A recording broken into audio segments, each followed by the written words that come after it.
My friend, today we're going to be talking about something really amazing. Besides you for being a member of this here channel. When you support this channel, you're supporting my dream. I know it might seem crazy with 14,000 videos out there, but at some point, all of this super awesome possum knowledge will become something that you use as well.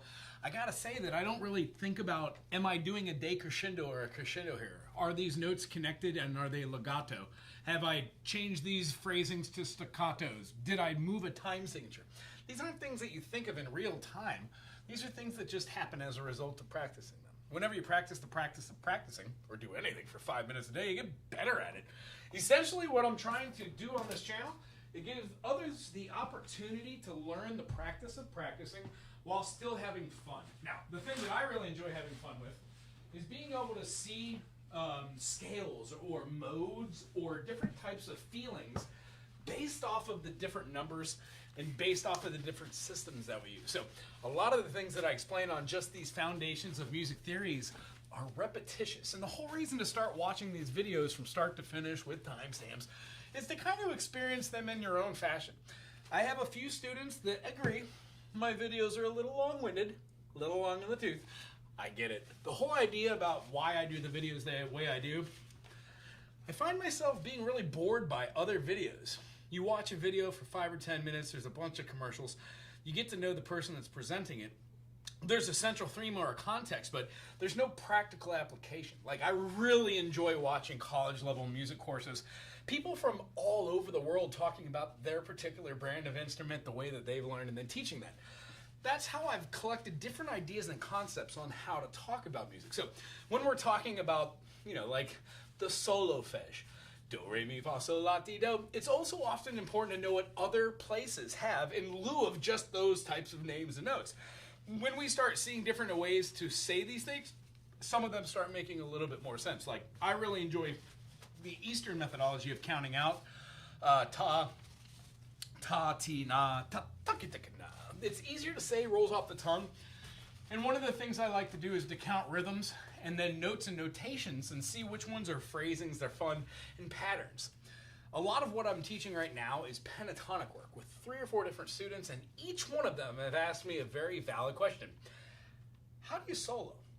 What's going on there? And honestly, when I pick up my instrument to go have some fun, I don't really think about what I'm doing in the context of, oh, this is the note, and then here's another note, and then here is another note. I think of it more along the lines in the context of, am I keeping my fingers in the right position onto which things kind of flow? There are scales that you learn on each instrument, but they're divisible by increment. And when I say divisible by increment, everything kind of has a pattern that it relates to and goes through in music. So what I would like to do, like over here I was trying to explain a little bitty concept of it, but the truth of the matter is you have to see it from the beginning to have practical application. And I love having a board to draw on, but I am not great at buying the best markers for this. I don't know if it's what I'm cleaning it with, but it just takes forever. Plus these paper towels, made in America, they're falling apart. I just love paying for overpriced towels that don't work. Oh, gee golly whiz. That's why I use this hat. Tends to work a little bit better. Except for when you use the Windex. You gotta press real hard. Also, the teachers that I share the room with don't use the appropriate markers on here. The first day I came in after it was done, somebody wrote in indelible ink on the board. Blew my mind. So long story short, today we're gonna do a quick recap. The way that I see this is if you do a quick foundational, you will understand music and how to go about it. Can't explain everything there would to go into this, but as I go, I will be explaining the foundations of music. And today's final cap will be how to write a simple melody. When we're playing, I always love to put up the circle of fifths, so I'm gonna just draw that here. There are no sharps and flats in the key of C major. So when we say C major, we have a C, D, E, F, G, A, B, and C. On a piano, all the white keys. When we go around the circle, G, D, A, E, B, F sharp, C sharp. We're adding all the keys in order that add on those sharps. So C major goes to G, 5 notes away. Shaka. When we play G major, it now has one sharp. That sharp is F sharp. So when we play all of the chords, the triads, they are spaced. Major third, minor third, minor third, major third, minor third, major third. All the triads that we play that should have A, B, C, D, E, F, and G must include that sharp. That's how this works. So once going around the whole thing, you realize that C flat is B, G flat is F sharp, D flat is C. These are enharmonic equivalencies. Each one of our keys has a key signature and it shares it with a partner key. So F major, D minor, C major, A minor, G major, E minor, D major, B minor. It keeps doing this. You can actually draw pictures, put shapes and whatnot. And when you do in there, it's fun. You already start to see where I'm going with this. It allows you to see what comes next in a key and gives you family keys and chords. If you haven't seen the circle fifths, I would suggest stop watching this. Go Google circle fifths or check out my channel. Google WAGO, my name, and circle fifths, and a plethora of material will pop up for you to enjoy. When we're trying to write a melody, the most important thing that we can say is, let's pick a key. Since we did G major, let's pick that. Let's put G, A, B, C, D, E, and then lastly, we have F sharp, and we must put the F sharp and have a little diminished sign here. It's a little circle. Sometimes it's filled in, sometimes it's not. Long story short, it's the only other one. When we have a triangle, we're talking about a major. When we have a dash or a hyphen, we are talking about a minor. If we have a circle that is filled in or not, either one, it's a diminish. And then when we have a plus sign, it is called an augmentation. These are the 4 types of triads that use a 1-3-5 in some capacity. Again, I don't want to go back over all these things. They are the foundation of musical theory. If you don't know what a major chord is, this will not make sense to you anyways. When we're doing a 1 chord or the tonic, when we're doing a 2 chord, the major second, or we're doing a major third, perfect fourth, perfect fifth, major sixth, oops the doodles, or looks like Hebrew. Yes, yeshekalim. VII, and then the diminish gets you a major 7th. Whenever we're doing things like this, we are talking about the 7 notes that are in a diatonic scale. A do, re, mi, fa, sol, la, ti, do. Aforementioned, this is 1, 2, 3, 4, 5, 6, 7. It looks like this on the piano for the key. Here's a diatonic. Here's our chromatic. The difference betwixt the two is one has 7 notes, one has 12. They are the system of minor seconds that give you the system of major seconds or half steps minor seconds that lead to our Western ear scale that preferably is when we alter any of those notes, we get something called a mode or a mood, a modus, and then we use those kind of moduses, moods to actually write some notation. So what I'd like to do right here is just show you that these chords themselves, when we take, oh, that's the worst line ever. Here, let's draw another one that has a little hump in it so it doesn't look so weird. Nice, isn't it? We're going to draw our ledger lines above. Generally, I'll put below. We're going to put our staff lines with a bar. Here, let's just start off with 4 measures. Equal temperament here. We're going to put in our treble clef and write a melody just for the higher range, the G clef. Again, could go over all this information, but it is located in most of the foundational series of this membership tutorials only. I'm not going to put a double beam down here to say the end because we might do another 4-bar depending on what we write. And here I want to put in a time signature. If I don't, it's going to be in common time, 4/4. And then up here I want to put the key we're in. I'm going to add that 1 sharp, the F sharp. This is the G clef, G, A, B, C, D, E, F. So every note that's on this line or this space is going to be that F sharp. Here we go. Let's just randomly put some notes that are on here and see if we can devise something.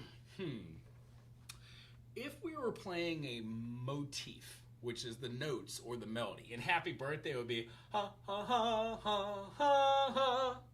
Repeat that. Ha, ha, ha, ha. Change a note. Ha, ha. That's a secondary motif. Ha, ha, ha. That's the third motif. Ha, ha, ha, ha, ha. Gets us out of there. The whole idea behind this is it's a feeling. It's almost like speech. It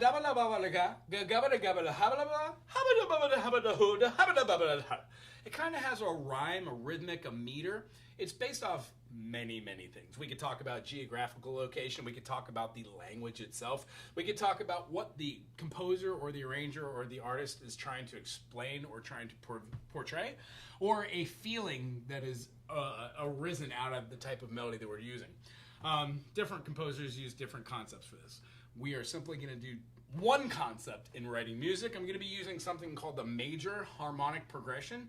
The whole point of this is we would take a chord like our 7, it would go to our 3 would go to our 6, our 6 would go to our 2 or our 4, it would then go to our 5, or it would go to our 7, and then lastly it would go to the 1. Most music is this way. We can also do some variations where we skip stuff, where you don't have to necessarily go to the note that we're looking at, stuff like that. And then you can do a substitution with that 7. Having said that, if we were to do a chord movement here, how about we pick our 6 chord, we use our 2 chord, we use our 5 chord, and then our 1 chord. So we're going to be doing that. Our 6 chord in the key of G, right here. Let's just put it right here, 6 chord. Boom, E minor. When we do our 2 chord, it's going to be the A minor. Let's do them equal temperament. Maybe we could use it here. How about we do our 2 chord right here? There's our major second. Now we're going to go to our dominant chord, the 5. Put it right here, just so we know what we're working with. We could erase it later. And then our 1 chord, where we resolve. Now, this should sound fine. Let's hear what the chords sound like on the piano underneath. When we're playing this one, our first chord is the E minor. Then we've got our 2 chord, the A minor. Then we've got our 5 chord, which is going to be the D major. Then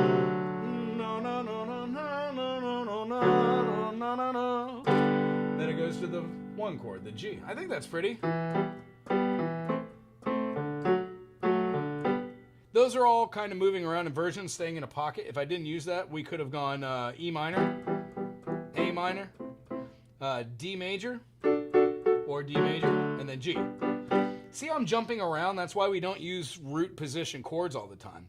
Since the E minor's here, and then if I wanted to play an A minor, it would have that E in there, I keep it. And then since we're going to a D, I could either go up and do this, or down and do this, or keep this. Maybe a dominant chord, putting the C in there.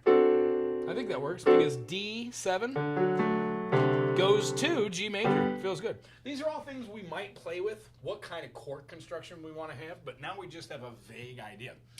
The reason why I don't just write this as being D, E, A, G, or whatever, might change the key and go, I don't want to play this in that key. I would rearrange this, change the different spelling here. So let's just pick one of the notes from this chord. Here's our 6 chord. Well, our 6 chord is E, G, B, because we need a triad. We need a minor third, then a major third. When we have an E, G, and a B, those are our note choices. The other way we could do this is not pick the chord first. We could just pick random notes and then go back and see what chords have that note in it and then put an appropriate chord following this major or minor harmonic progression. Another very, very interesting way to start writing music. This gets you out of the starting gate. This isn't the most definitive way to do it, but it is a way to do it. Cool, so let's pick one of these notes in a second. Let's do this one, A, C, E. I'm just gonna write them all in because I know them, I've done my studies. When we're doing our 5 chord is D, F sharp, A. And then we have our 1 chord, G, B, and the D.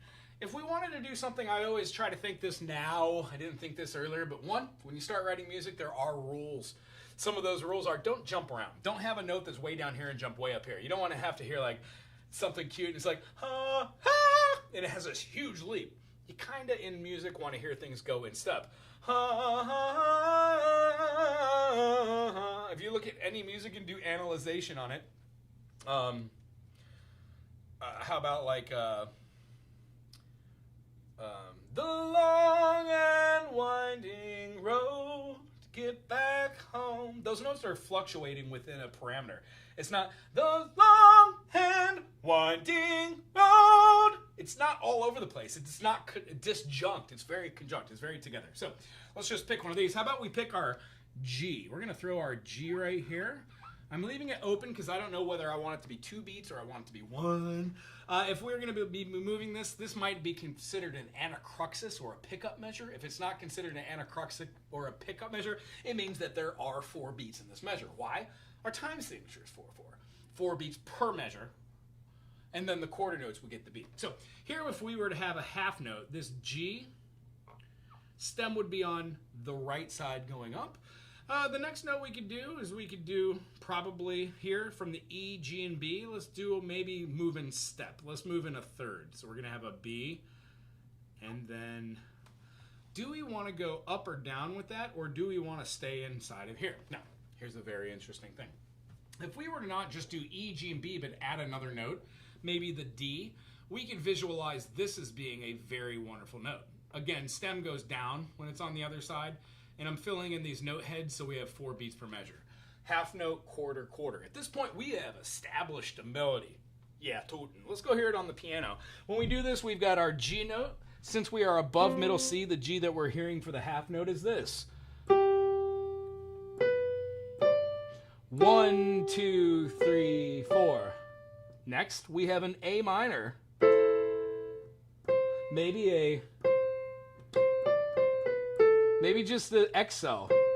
Up a major second, and then down a major second, down a minor second, and then down a major second. What we're doing is we're going A. Sorry, is that right? No, C. C, D, C, B, A. C, right here. C, D, C, B, A. And then here, 1 E and a 2. So right here, I want to push these back because I don't want to use the whole dinky measure that I did. I don't want to have to squish these in. So I'm going to put my final note, equal temperament, right here. The note I landed on was an A, and because we've got 4 beats, we don't have 16th, as I counted them, 1 E and A. We have 1 and 2 and 3, 4. So we're going to do 1 and 2 and. Since these notes have a higher stem, I don't want my stem to go kind of up there. So I'm going to draw all my stem on the left side. And I'm going to draw a beam together. And they're going to have a single beam. Now I'm going to go back and fill in my note heads. You can write these in and fill them in while you're doing it. I like to go back to make sure I've resonated that they are not half notes. Everything after a half note is going to have a filled in note head. Note and coffin. When we move through here and we know we've got 1, 2, 3, 4, 1 and 2 and 3, 4. Well, that melody is... Oh, my fingers are dirty. Jeez. Give me a second. I don't want to be playing the piano with dirty fingers. Are you raising a barn? Okay, nice. So we've got G, 1, 2, 3, 4, 1 and 2 and 3, 4. Nice. The next chord we go to is our D. Maybe we can do the same reoccurring theme but hit an F sharp. C, D, C, B. Again, we know what we're going for here, so we could just fill in all the note heads. Drop it down, drop it down, drop it down. I should drop them down a little bit more. Time together. I like doing them at an angle too, so you kind of see the notes rather than having flat. You don't want them to be flat because it would be the same as your staff lines. When we do this, 1 and 2 and, here we go. So we've got this feeling of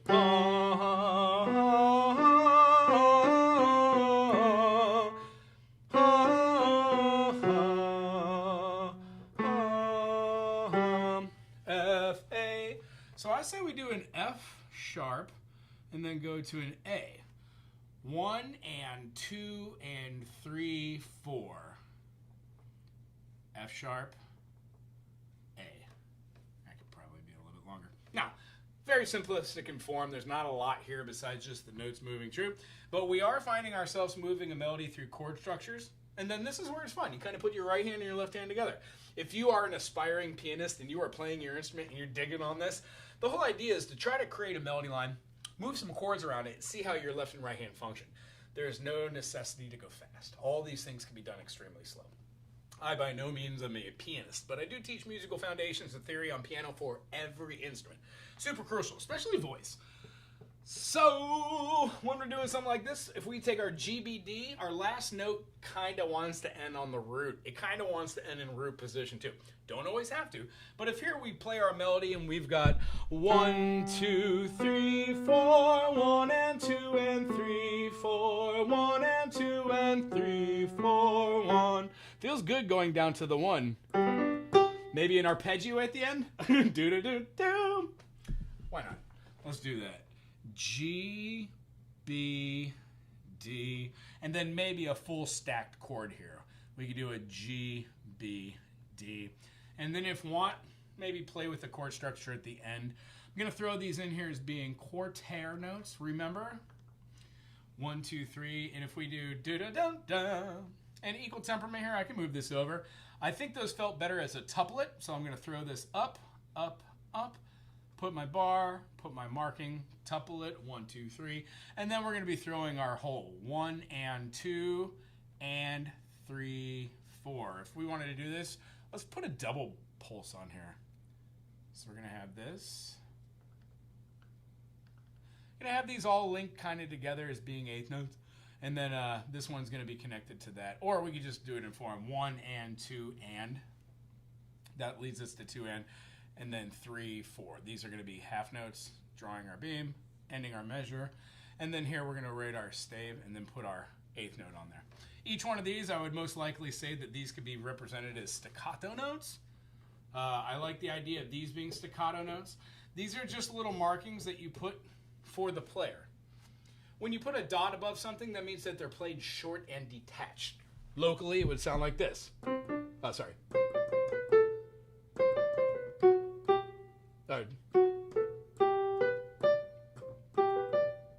And then lastly, maybe we do an inversion then.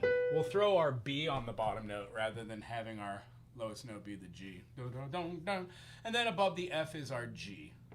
Boom. Just make sure we fill it in appropriately. There we go. Since this one's the higher note, I most likely would just take this, put it on the other side, and drop it down, being a half note. Cool. Very sloppy, but does get the point across. Let's see how this sounds with our full chords. Yeah. Alrighty, so we've got this first chord. It's going to be played with our E minor. Wonderful. Second chord is our A. Then we've got our D. And then our G. Our first note off of the E minor is our G. When we move to the A minor, here's our D major. Ooh,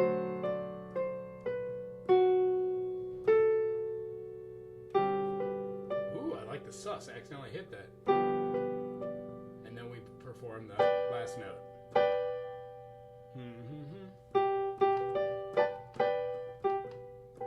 I like the sus over the top of that. Do that.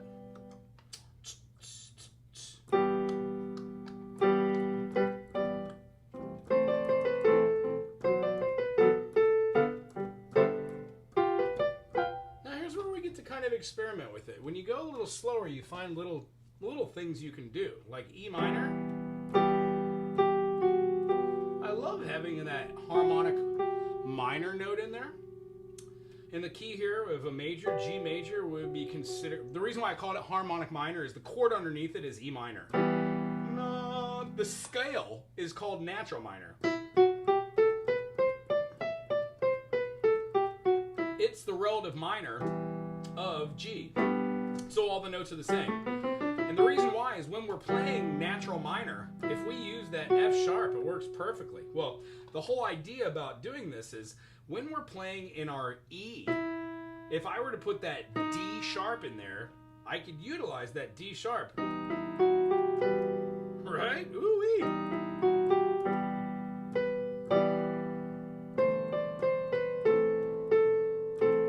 Maybe some extra notes. Or I like that a lot. It keeps with the central theme.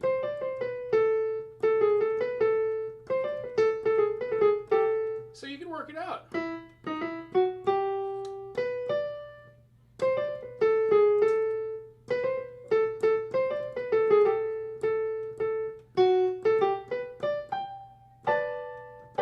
You can do a 9 chord. I like that too.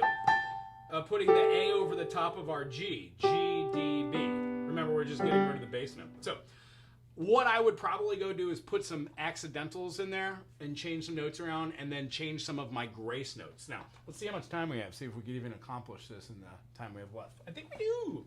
So on this first chord, E,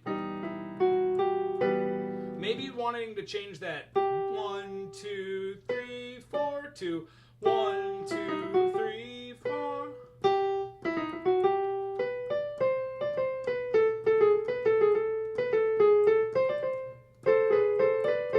I love the harmony. Weird for the fingers. But it's something to practice for. You know, like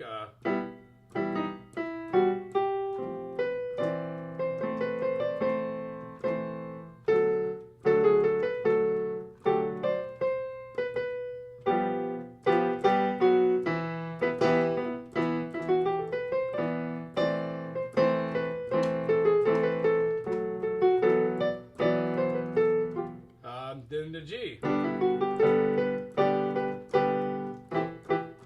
E minor, A minor, D, D dominant, G. I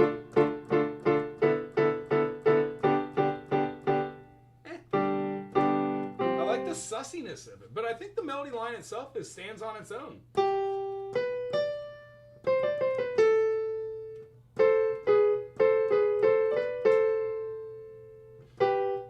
Maybe like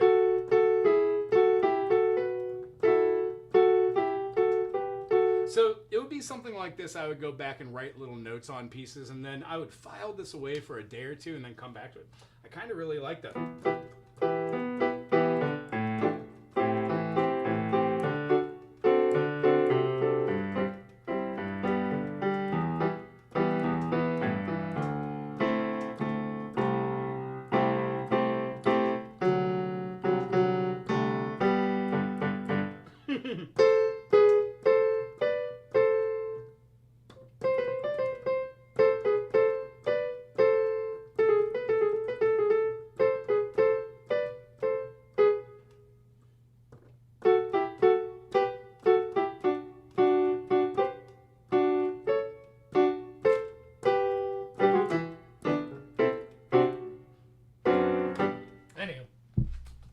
Play for hours. Might not be the best assist in the world. However, I really enjoy my piano time. Every once in a while I try to sit down for at least 20, 30, 40 minutes and just get into the zone. Let's do a quick recap on what we could do, what we should do, and what we didn't do. What we did do is we discussed what a progression could look like through a diatonic scale, meaning we did not go outside of our key here. The only time we did it was when I was doing a little analyzation and saying, gee golly whiz, can I change any of these diatonic notes to still kind of move in step, not do any leaps and bounds? The one thing we didn't do here was to create more than one thing that had a harmony. There are only stacked chords at the end giving a finality of this. Here you could have added a dyad here at any time. Notice how when we did, can I put that on? Sure I can. Notice when we did this, da, da, da, oh sorry, da, da, da, da, da. That could have been exhibited as a minor third, and then we would have our minor third, minor third, minor third, minor. That's why it feels so good. It feels so gosh darn good. We could have done that around here if we wanted. No, no, no, no, no.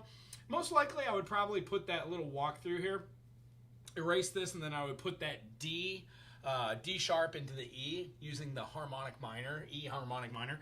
But if I didn't want to go too far out there, I wouldn't. I would just put something like this.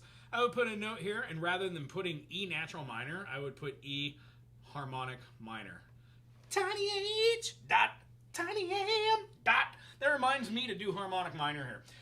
That essentially says that I'm going to be doing my D here whenever I want, and then I can add in my D sharp as a rock star. Here, if we're doing this as an extended chord, utilizing just the 7th, that happens to be the D sharp major 7th, very nice. We could use this one as a 7th too. I know these already, so I'm just going to throw it in there. G on the DFA, if we put a C there, it becomes a D7, and here we land in our root form. Not going to touch that one at all. If I wanted to write another 4 measures of this, I would change one of the chords in the progression to see how I would end the phrasing, or end the period, I think is what it would be called. When we do a period, it incorporates everything that you would do from one note to another. Most of the times in music, you will see this going over the whole thing. That means the whole thing is one thought, like this motif I aforementioned. When we have multiple lines, you might see something like this that holds in another stave. And then those staves, if they both have treble clefs, will be played together. And if they've got attached lines which go down to a completely different clef, that would be considered the grand staff. Unto which you would have a right hand playing a melody and then a left hand playing your chords. Or if you switch them, you can do that. Who knows? Here I didn't do that. I just wrote chord pro down here. One of the best ways that I started writing was learning something called figured bass. It allows you to use these chords. And since we took this chord here and we did it in the root position, that one stays as it is. However, that next chord, we did not have A on the bass. When we played this chord from our E minor here to our A minor, we kept that E on the bass. So this chord itself would be a 2-6-4. That just tells me or any other reader that this note right here is not going to have A as the lowest note of the foundation. We put the A up top, and then we get rid of that E, that C, and we put it up top too. So the E is the lowest note. When we played the D major, we again went from here. So our D became our root foundation 5 chord. Perfect. And then when we played our last chord, we did not play it. We played it as a D, B, G, didn't we? No, DGB. DGB. Wow. And then now, this is also a second inversion. If somebody were to hand me this and then maybe play a little segment so I could hear what it sounds like, I would be able to look at this now and go, cool. We are in the key of G. It has 4/4. There are no pickup notes. I could look at this and go, 1, 2, 3, 4, 1 and 2 and 3, 4, 1 and 2 and 3, 4, 1, 1, 2, 3. So we have our ace, 1 and 2 and 3, 4. If we wanted to rush that tuplet, we could. I would probably make those little staccato, da, da, da, da, da, and a big old grand finale. To put a little bit more marking in here, I would put a dynamic marking. I would put, how about vivace? Vivace. Vivace, that's probably not spelled right. Vivace is kind of lively, jumpy, boisterous. Fast, but not too fast. Not presto, but just quick enough to get through. Here, I would probably put like a fermata at the end, so we could hold that out with big old feeling. And then throughout the whole thing, I would pay attention to my dynamic markings. Here, these would be more legato from this chord to this chord, so I would put a legato marking between here. And then these kind of move and flow as one technical piece, so I would put a legato marking on those. Sorry about the weirdness here, I'm all smooshed together. And then I probably wouldn't draw it at an angle. Draw them up and down. And again, I wouldn't draw it on that side. I would do it on this side. And put a little flag because we want to know it's an eighth note. Nice. And then those kind of just last themselves out. At the end here, I got a double bar. I'd want to make sure that this is super dark. And as I was talking about, if I wanted to go over to the piano and write a secondary line for this that didn't, it means it wouldn't have just 4 measures, it would have 8. The common theme would be E minor, A minor, D major, G major, E minor, A minor, maybe the relative minor of D. We would play a B minor, right?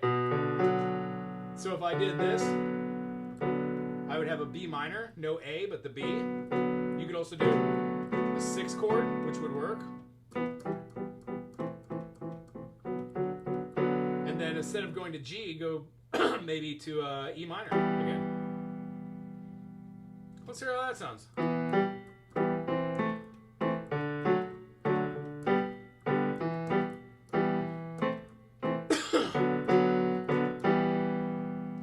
So what that would be, it would be taking the first four measures, using a reoccurring concept, use this major harmonic progression, and then rather than ending on the 1 chord, we would end back on the 6. It would essentially feel like a 6, 2, 3, 6.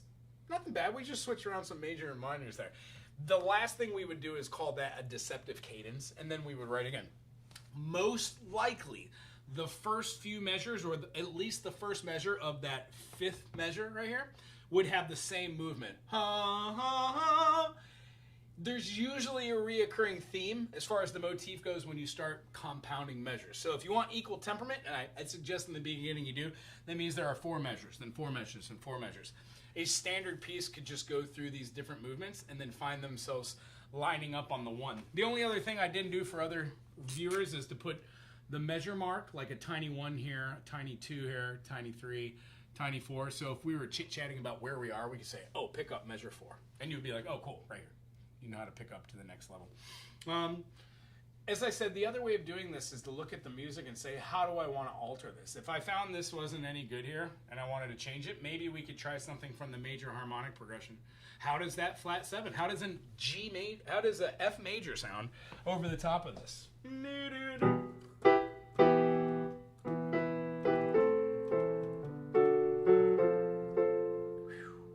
weird and abrupt. How about the E to the F, to the D, to the G, back to the E,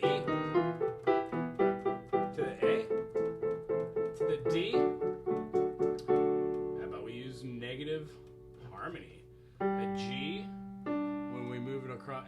Let's not get into that.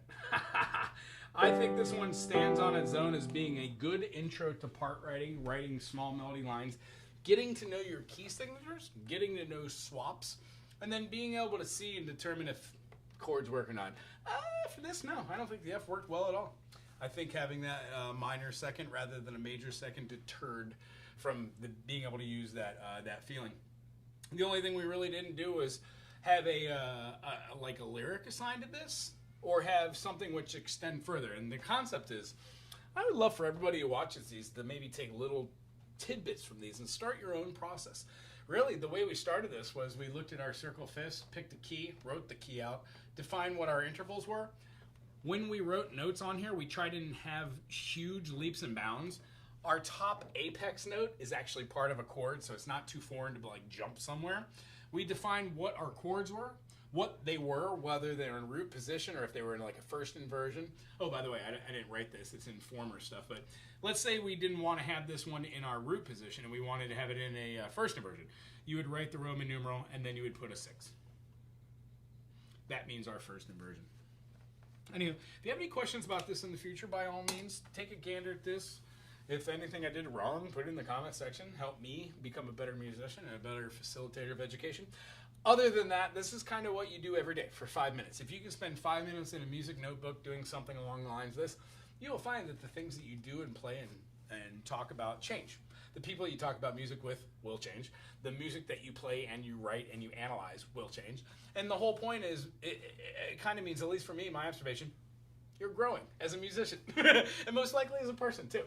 So, the only other thing I would say about this is, can you sit down and look at this through the eyes of just your circle and go, cool, we're in the key of G. So I was doing a 6, 2, 5, and then 1. Well, if I went to the key of C, so let's G7 it, how we're in the key of C, well, when we play our 6th chord, we have an A minor.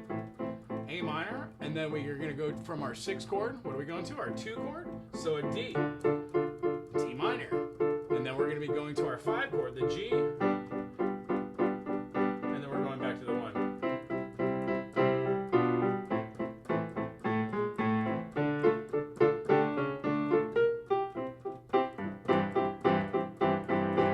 I would probably change this in the key of C. And then our D minor. Into our, I don't know. As far as throwing another key in there from another chord, the E major. Well, that's a good observation. If we did that in the key of C and it stumbled into the E, If we were playing the 6 chord, then the 2 chord, then the... Ooh, interesting, major 3. Well, let's go back to our original key, our E minor, to our A, D, G, back to our C, A minor, to our D minor, and then we're going to be doing our G to our C. Well, C, D, E, that's our major third. Well, in the key of G, G, A, B. Let's see what a B major sounds like in that progression. Doop, doop, doop, doop.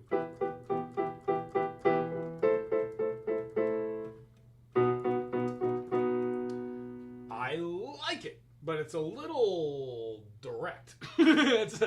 It feels very, very, very much more classical, like it's moving around in a circle fifths. Anyway, I don't want to delve into a new chord right now. We only have a couple more minutes. So the whole idea about this is to daily try to do something for 5 minutes. Today we talked about how to write a motif or a melody, staying within the diatonic 7 notes of that scale.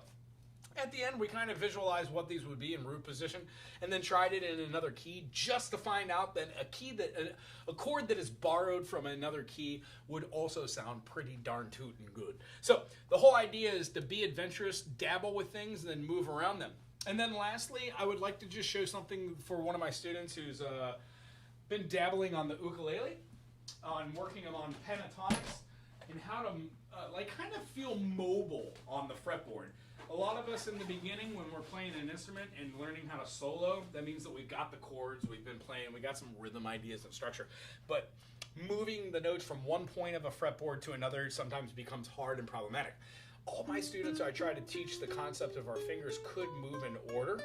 And one of the things I teach with the beginning is everything through the eyes of C major. So a C major pentatonic encourages us to use 5 notes of the diatonic scale. C, D, E, F, G, A, B, C. C, D, E, skip that F. Play the G, play the A, skip the B, and hit that C. Now, frankly, when it comes down to it, what we're doing is considered our 1, 2, 3. This is our 1, 3, 5. We are staying with the concept of skipping the 4 and the 7, so something like this would probably work quite well. Maybe the melody line that we saw here probably shouldn't have just been the G. We could have probably used an arpeggio or a pentatonic over the top. Having said that, knowing that G major is here, we have our G, A, B, we skip the C, play the D, we have that E, and then we skip that F. When we play a G, a B, a D, we have certain notes that work quite well. Well, if we teach it from the key of C, C, D, E, G, A, C, D, F, G, A, C, D, E. When we move all these up and we E to G, and then we are A, B, D, E, all these are the major and the minor pentatonics being moved and doing different positions. So the best thing I could say is knowing what a major second is, or what a minor third is, the note that's in between these two, is really valuable. And if we know how far those distances are, like C to D is a major second. Well, D to F is a minor third. Well, if you go, that's a fun melody. Yeah. Zappa. Ba-da-da-da-da-da-da. Name of that tune is called Dog Breath. Check it out. So if we're doing something in the key of G, and we find that we're playing like our chords here, E minor, A minor, D major, G major. Let me even do them in our inversions as I can. E would have our E, and the lowest note is the E. A was in a second inversion, so we would have the E on the bottom. Lo and behold, I was. D major, we would have our D on the root note. Lo and behold, I twirl. And then when we have our G, the lowest note should be the D. Gee golly whiz, the chords I normally play for these chord structures were the ones that we naturally gravitate towards. So, knowing that we have something like a D major in here, you can use the D major pentatonic. D, E, F sharp, A, B, D. When we go to our G major at the end, of course you could use that D, the G, the B. They work well. I like pull-outs. 5, 3, 1. They're actually fun for the fingers. In every key.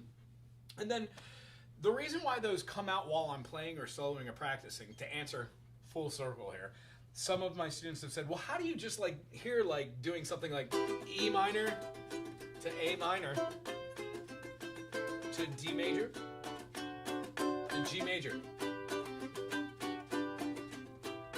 What do you do?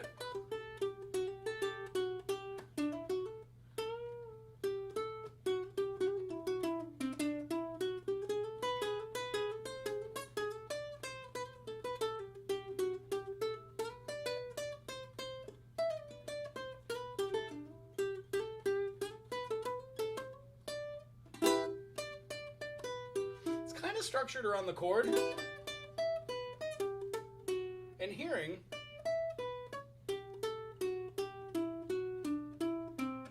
I've practiced doing those over and over.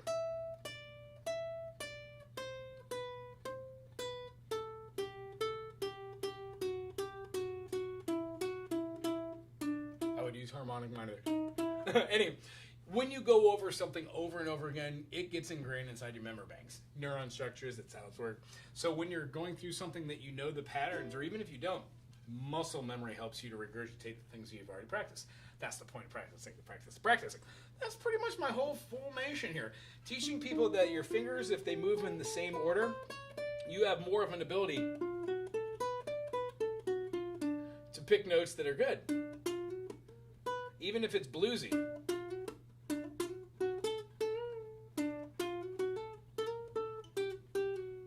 All sorts of mechanisms, movements. I mean, what I found out in life and in music, there's really no right or wrong way to do it. It just depends on how you perceive it, what it sounds like, and do you enjoy it. On that note, I think I'm going to end. If you enjoyed this and you are part of my membership series, thank you. I appreciate you so very much. That means that you care about the music, my channel, and what's going on.